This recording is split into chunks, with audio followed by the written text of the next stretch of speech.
ഈ മഹാഭാരത യുദ്ധം ബേസിക്കലി ഒരു സക്സഷൻ പ്രോബ്ലമാണ്. ഒരു പ്രോപ്പറായിട്ടുള്ള സക്സഷൻ പ്ലാൻ ഇല്ലാത്തതും അധികാരം ഒരു വ്യക്തികളിലേക്കോ അല്ലെങ്കിൽ ഒരേ ഇൻട്രസ്റ്റ് ഉള്ള ഒരു കൂട്ടം വ്യക്തികളിലേക്കോ കോൺസെൻട്രേറ്റ് ചെയ്തതാണ് ഈ ഒരു യുദ്ധത്തിൻ്റെ പ്രധാന കാരണം. ഇതിന് സൊല്യൂഷൻ ഒരു പ്രോപ്പർ സക്സഷൻ പ്ലാൻ ഉണ്ടാക്കി അത് ഇംപ്ലിമെൻറ്റ് ചെയ്യുക എന്നുള്ളതാണ്. കഥയിൽ സക്സഷൻ എന്നുള്ള ചോദ്യം ഉയരുന്നത് ശാന്തനു സത്യവതിയെ വിവാഹം ആലോചിക്കുന്ന സമയത്താണ്. അതിനൊരു സൊല്യൂഷനായിട്ട് ഭീഷ്മർ കാണുന്നത് താൻ വിവാഹം കഴിക്കില്ല, ഒരിക്കലും രാജാവാകില്ല എന്നുള്ളൊരു പ്രതിജ്ഞയാണ്. പക്ഷേ ഈ പ്രതിജ്ഞ ഒരു ലോങ് ടേം സൊല്യൂഷൻ അല്ല. അവിടെ ആക്ച്വലി വേണ്ടിയിരുന്നത് മാർത്താണ്ഡവർമ്മ ചെയ്ത തൃപ്പടിദാനം പോലൊരു അറേഞ്ച്മെൻ്റ് ആയിരുന്നു. ഒരു ഹസ്തിനപുരം ട്രസ്റ്റ് രൂപീകരിക്കുക, രാജാവിൻ്റെ അല്ലെങ്കിൽ രാജ്യത്തിൻ്റെ സമ്പത്തും സ്വത്തും എല്ലാം ഈ ട്രസ്റ്റിൻ്റെ കീഴിലേക്ക് കൊണ്ടുവരിക. ട്രസ്റ്റ് മാനേജ് ചെയ്യുന്നത് 3 ട്രസ്റ്റികൾ വഴിയായിരിക്കും.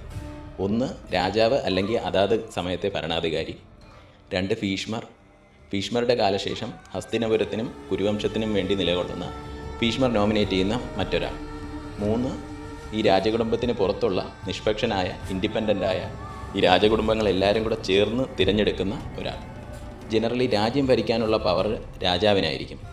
എന്നാലും പ്രധാനപ്പെട്ട തീരുമാനങ്ങളെല്ലാം ഈ 3 ട്രസ്റ്റീസും ചേർന്നായിരിക്കും എടുക്കുന്നത്. ഈ ഒരു സൊല്യൂഷൻ നമ്മൾ ആദ്യം പറഞ്ഞ സക്സഷൻ പ്രോബ്ലവും ഒരു പവർ സെൻറ്റർ ഉണ്ടാവുന്നതും ഒരു പരിധി വരെ ഇല്ലാതാക്കും. മഹാഭാരത സമയത്ത് മാത്രമല്ല, ഇപ്പോഴും ഇതുപോലെ സക്സഷൻ പ്ലാൻ ചെയ്യുന്നത് ഇന്ന് പല കുടുംബങ്ങൾക്കും പല സ്ഥാപനങ്ങൾക്കും അത്യാവശ്യമാണ്.